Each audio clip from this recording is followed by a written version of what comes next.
পবিত্র সিয়াম সাধনার মাস রমজানে উমরা পালন করতে সৌদি আরবে গেলেন ঢালিউড অভিনেত্রী ও অভিনেতা অনন্ত জলিলের স্ত্রী আফিয়া নুসরাত বর্ষা।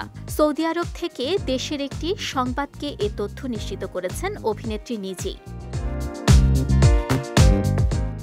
সামাজিক যোগাযোগ মাধ্যম ফেসবুকেও ওমরা পালনের একাধিক মুহূর্ত শেয়ার করে বিষয়টি শেয়ার করেছেন বর্ষা। ৯ মার্চ নিজের ভেরিফাইড ফেসবুকে ওমরা পালনের 4টি ছবি আপলোড করেন তিনি। আর ক্যাপশনে এই অভিনেত্রী লেখেন, আল্লাহ রাব্বুল আলামিন আমাদের সকলকে কবুল করুন, আমিন। আমার আত্মাটা রেখে গেলাম, ইনশাল্লাহ আবার ফিরে আসব।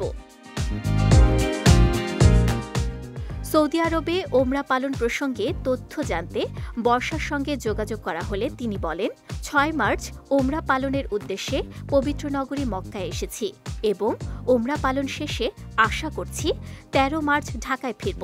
পাশাপাশি দেশবাসী ও তার ভক্ত অনুরাগীদের কাছে দোয়া চেয়েছেন তিনি। সর্বশেষ ২০২৩ সালে কিল হিম সিনেমায় দেখা যায় আফিয়া নুসরাত বর্ষাকে। মোহাম্মদ ইকবালের পরিচালনায় এ সিনেমায় অনন্ত জলিলের সঙ্গে অভিনয় করেন তিনি। বর্তমানে প্রেক্ষাগৃহে মুক্তির অপেক্ষায় রয়েছে অনন্ত ও বর্ষা জুটির নতুন সিনেমা নেত্রী দ্য লিডার।